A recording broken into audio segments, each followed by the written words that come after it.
Welcome to the Ultra High Net Worth Clients Podcast. I'm your host, Chris Broadhead. We started this podcast as a way to create a central resource of this financial advisor practice growing tips shared by the most outstanding advisors in the industry, of which our guest today is definitely one. These outstanding financial advisors agree to be on the show and provide a ton of value for free, all in the hopes that our audience might learn from their words. My father was a financial advisor, and financial advisors are the main clients we serve. So, my marketing agency's mission is to help every financial advisor grow their business in an effort to help the world become more financially secure.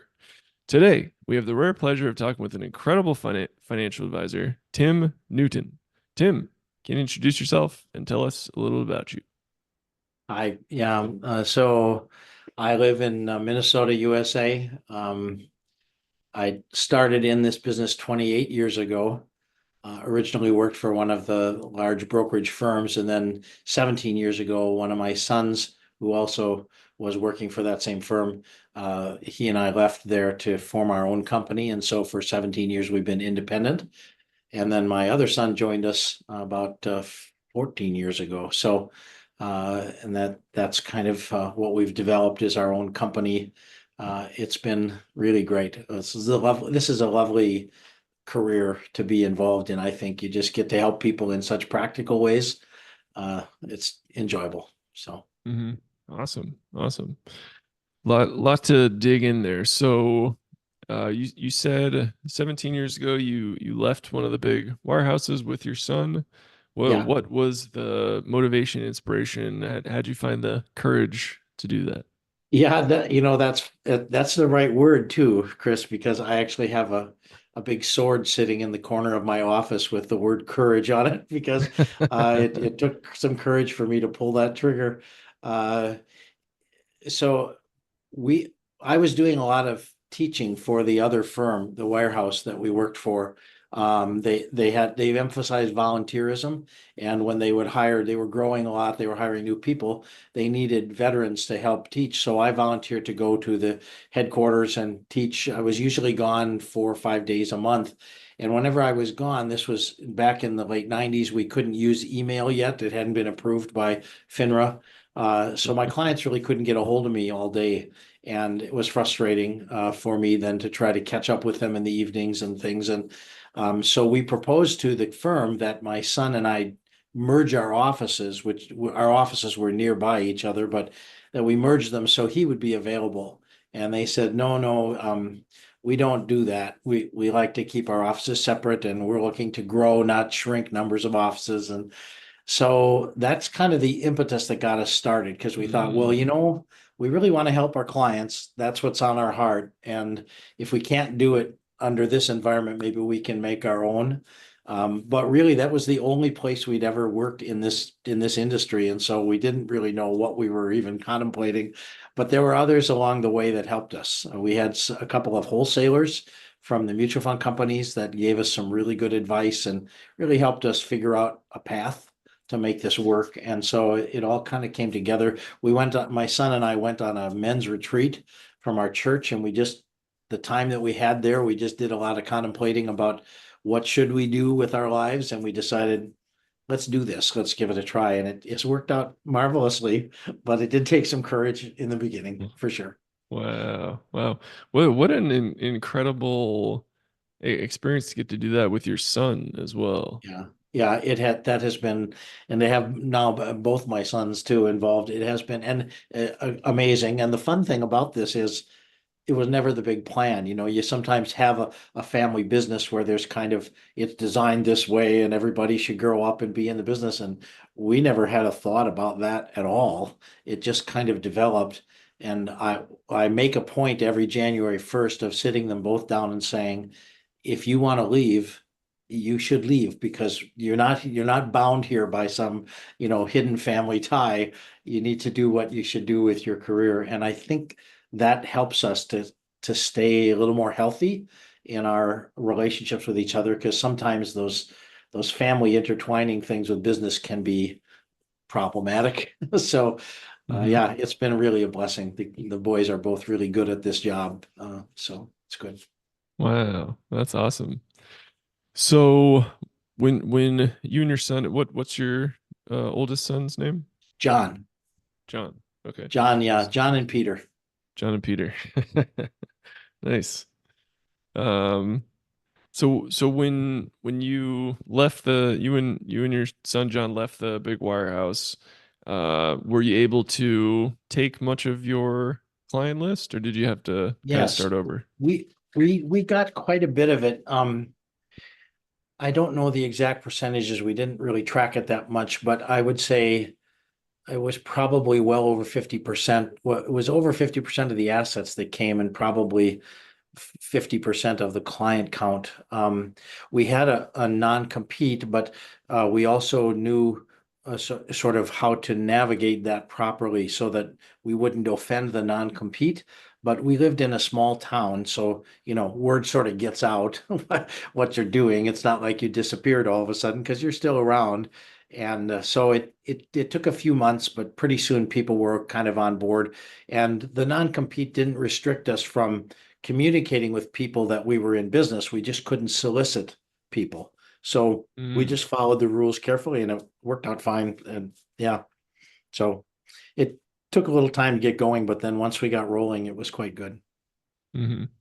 Okay. You just had to make uh your clients working with you their idea. Yeah.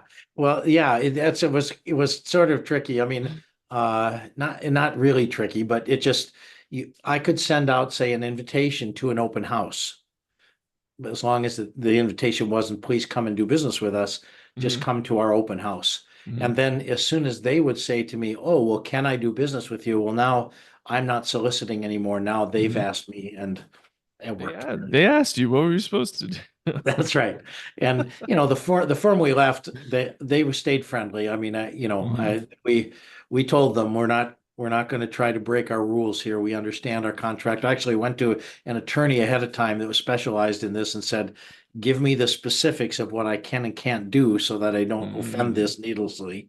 And he Hmm. did that, and that was very helpful. So everybody knew, and yeah, we stayed on good terms. So Hmm. Oh, that's great. That's great. yeah.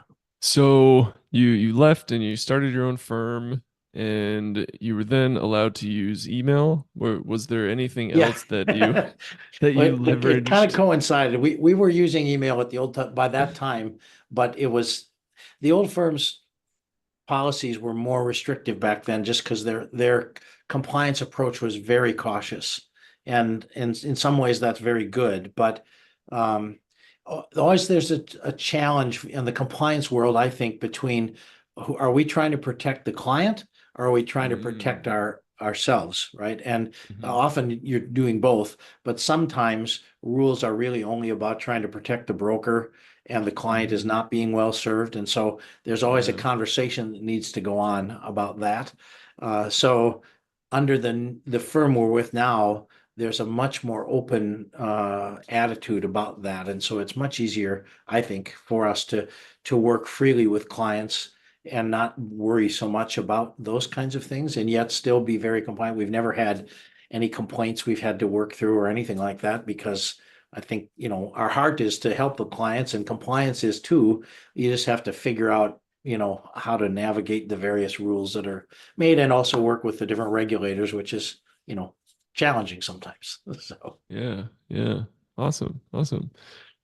So you left the big wirehouse with your son. You were able to take over 50% of the clients and the assets. How did you stay focused on the same types of clients? Like uh, what changed sure. and what improved when you went independent? Yeah, very good. Yeah, great question. Thank you. Well, let me give a little bit of history. So both my son John, well, actually Peter too. When John and Peter were in high school, I was selling cars for Saturn. And was at that time a brand new company, and uh, there was much about Saturn that was very very customer focused. And the fellow that ran the particular store that I worked for, he was the owner of the franchise. He had a very simple business philosophy. He said, if you take care of people, money will take care of itself. And he had a long Mm, experience in the car business that he felt proved that. And he demonstrated it. It was a really unique place to work as far as the car business went, because you really did, you really followed up with that idea. We're going to take care of people, not take advantage of people. And so Hmm. we, all three of us kind of really picked up that vision for what it's like to be in business. So when I made the switch to work in financial services, that was in my heart. So when John and I started the company together, that became a major part of our core values. And so that coupled with our growing up. So my dad was a pastor. We were poor. I started out in youth ministry. We were poor. So the boys grew up in an environment that didn't really know what it was to have a lot of money to work with. So Mm. we've never closed the door on those people. I know that it's very common in our industry to get to a point where you say, you know what, I want to just work with these higher net worth people or higher income people or whatever. And I don't fault that at all. But we just felt like that's not us. We're always going to have our door open to people who were like us. So we've always kept that going. And so there's always been a steady stream of new people to work with.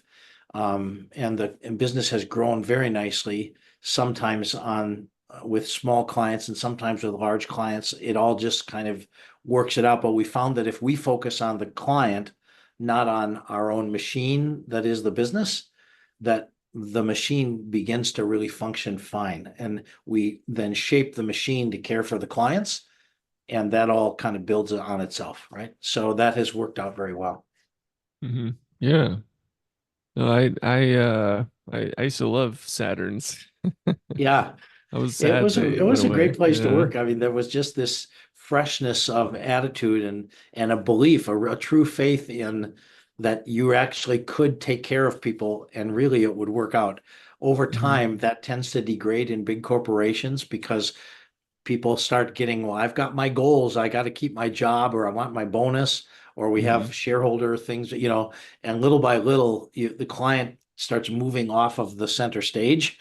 And then Hmm. sometimes you get to the point where you're thinking maybe the client isn't there anymore, so it's a challenge, I think, for all businesses. I think of the Taylor concept of management that people are machines and you can just treat them like machines, and that we threw overboard some years ago in America. Hmm. I think Hmm. we still struggle with that in terms of clients, that we treat businesses and clients like they're machines, and all we have to do is tinker with them and they will spit out money. And when we stop that and say, no, these are people, let's treat them like real humans. Oh boy, I think it changes our perspective. So, Hmm. Yeah. Yeah, there's so much wisdom and power there. I even myself, like I definitely get caught up. I'm like, oh, I need like, yeah, we need to focus on income. And it's like if you just focus on the important thing, which is making sure your customer is well taken care of and yeah, service to the best of your ability, all that other stuff takes care of itself. right, right. And it's part of the reason it's hard is we kind of think of ourselves as in a race. Like, I've got to, what are my peers doing? I have to kind of make sure I keep up with them, whatever. Oh, they're Hmm. getting this percentage of profit, or they're getting this revenue growth, or whatever it might be. But we have to stop ourselves every so often and say, hold on, this life is not about a race. This life is about a purpose of taking care of these people. So let me focus on that and let's see if this doesn't work. And I have been amazed at how it works. And I'm sure that there are other people in my line of work who beat me in the race world, right? In terms of various measurements. But that's really okay with me. I'm at peace with that, right? Hmm. Because I didn't see Hmm. that as my goal. Yeah. Yeah, and not to get too philosophical or even political, but I feel like that's kind of at the heart of a lot of the issues we're facing as a country in America is that we've lost sight of that. It's like, I agree. Yeah. we need a new measuring stick. Yes, that's really true. Yeah, what's our focus on? I just so agree with that. I have really enjoyed some of my social media interactions lately because people are actually willing to entertain that kind of concept. And that's been hard the last few years. You throw something like that out there and people just slap it down because no, no, no, we're afraid if we don't, guard all of these things that we've set up, why then, we'll all go to hell. So it's really a great thing to be able to see that cracking a little bit and people getting frustrated with that methodology. So Hmm. yeah. Yeah, awesome.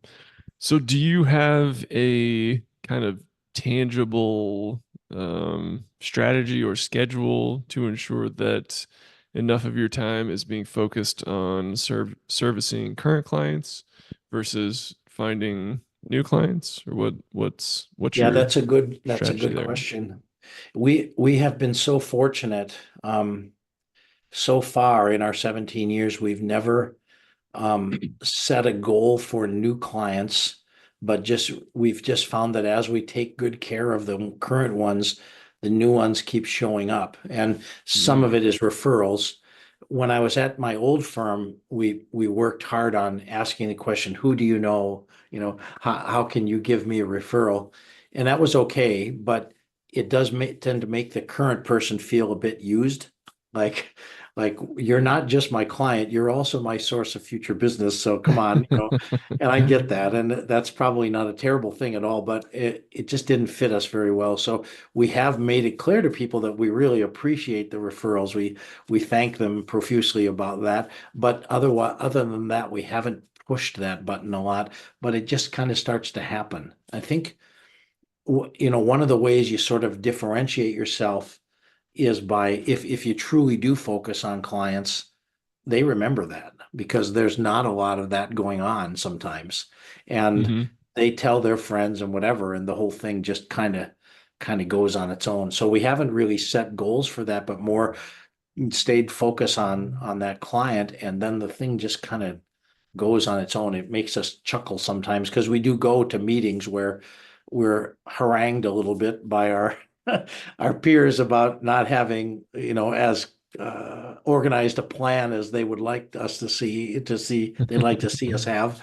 But we just are comfortable that this has worked. It continues to work. So we feel like if it's not broke, don't fix it. Right. So, hmm hmm Awesome, awesome. And we've had some previous guests who have expressed kind of similar sentiment when it comes to like, the minimums.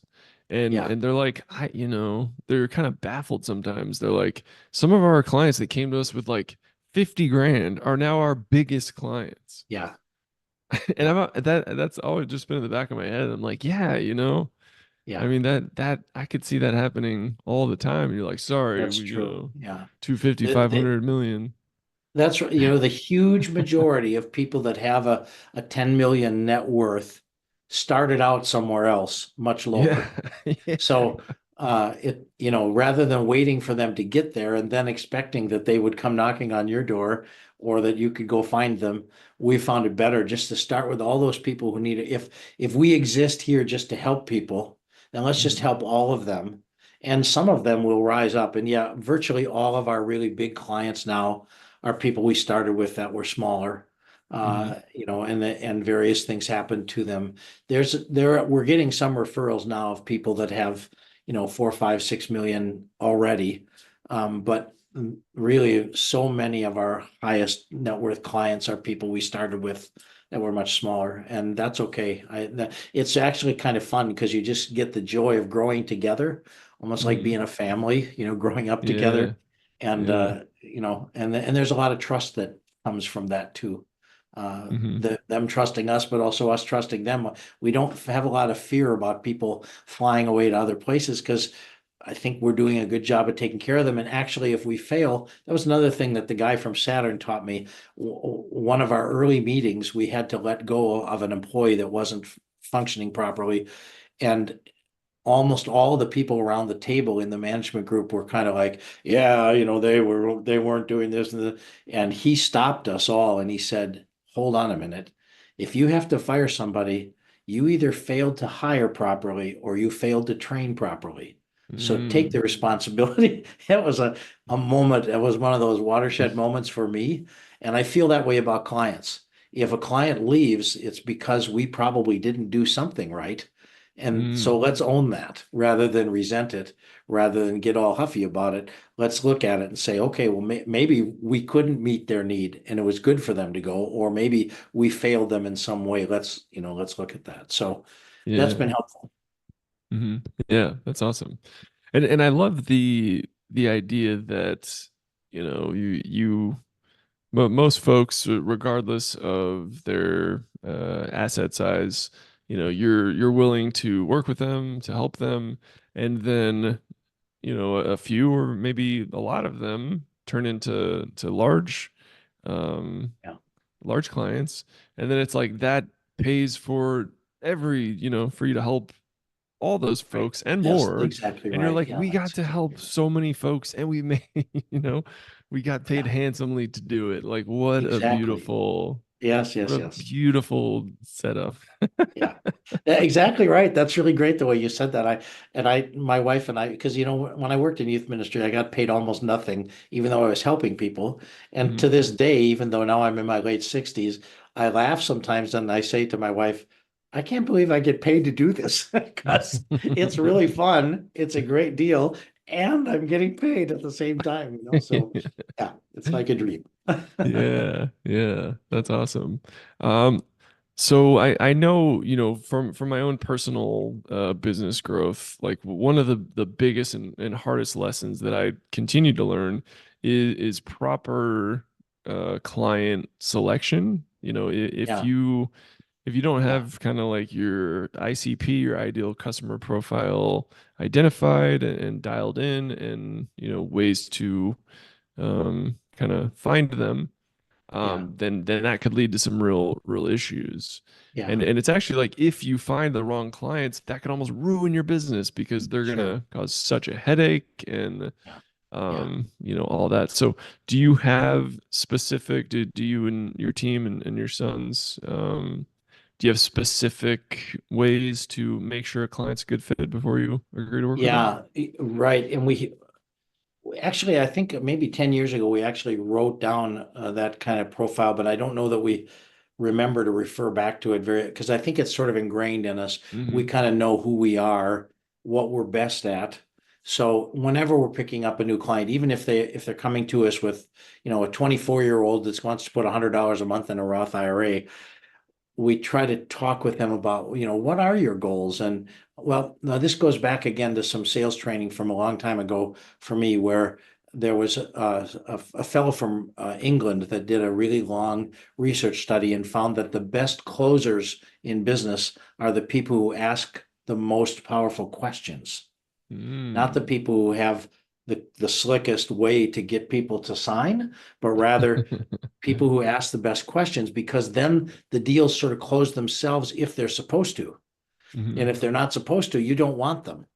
So we ask a lot of questions of people that are new to try to find out what they're really looking for. What are you thinking is going on here? What are you expecting of us? And then we try to, see if that fits who we are. So we tell them up front, we need to see if this is going to be a good fit.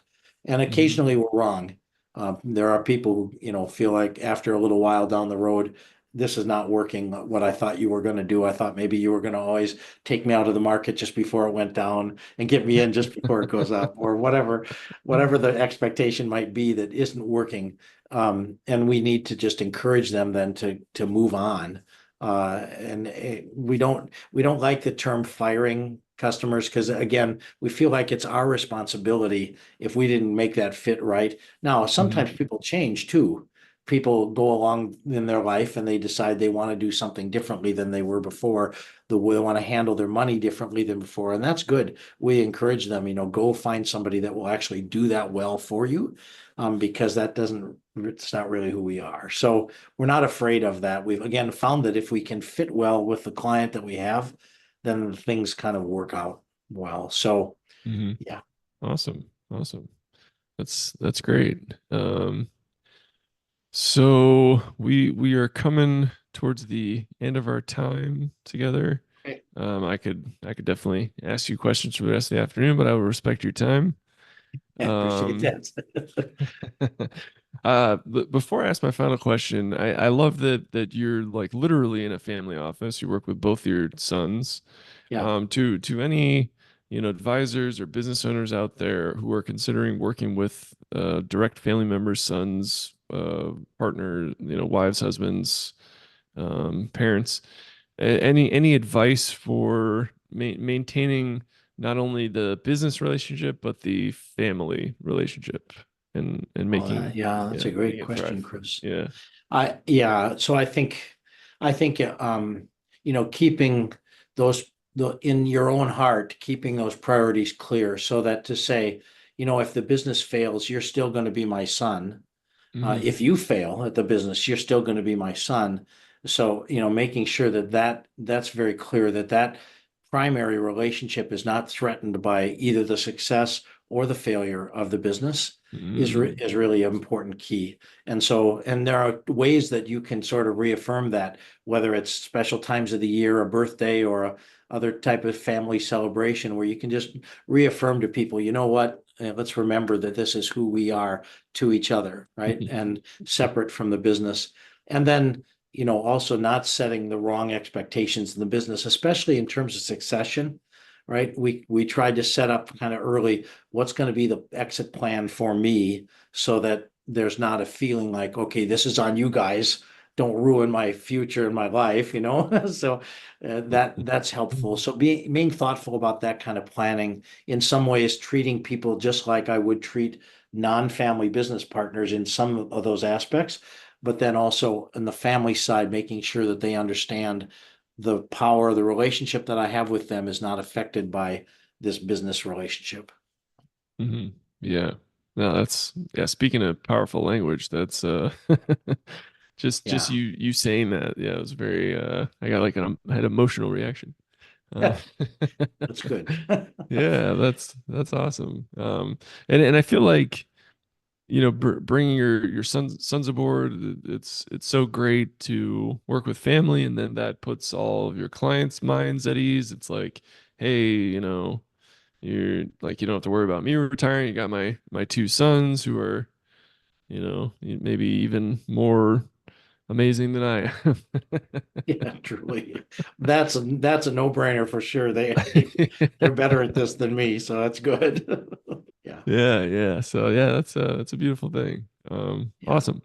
Awesome. Tim, so my final question for you is an Yeah. open-ended question. You can take it in any direction that you like.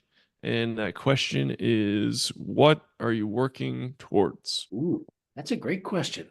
Thank you. You ask really good questions, by the way. No, thank you. So, Thank you. I think so, this life is short compared to all of eternity, right? So Hmm. we only Hmm. have a certain amount of time to be responsible for whatever goes on here. So I'm working towards that sense that whenever I'm all done, that I've done the best I can with the years and the resources that I had. Um, and so that's really it for me. I have no current retirement age set in stone because this is going well. I've made the boys promise to me that if I begin to lose it, I'm not doing my job right, that they will move me out. And so they promised that they would. The nature of the job is we get to do some travel and we get to, it's not that hard. So I can keep going for a while. I have good friends that are in their late 70s still doing this, and I got 10 years to go before I'm there. So I, yeah, I think I'm not working necessarily towards a particular financial goal nor towards a particular goal that you can measure in a normal human standard, but in sort of a sense that if I was put here for a purpose, just keep working to fulfill that purpose until I'm done. Awesome. That's a beautiful thing. It sounds like you are on that track. So that's amazing. Hope so. Thank you. Yeah. Awesome. Tim, where can my audience find out more about you? I guess newtonfinancialsolutions.com is our website. We're always happy to hear from folks, and my email is tnewton at that website address. So you're Hmm. welcome to email me. I'd be happy to chat with other folks and whatever. I learn so much from other people and be happy to relate with folks as is needed. So Hmm. Awesome. Awesome. And we'll be sure to link all those in the show notes. Tim, thank you so much for taking the thank you, time to do Chris. this. This It's was been it's been a pleasure. Good to meet you. yeah, this was amazing. Awesome. And to all our listeners out there, thank you so much for tuning in and keep on growing out there, everybody. See ya.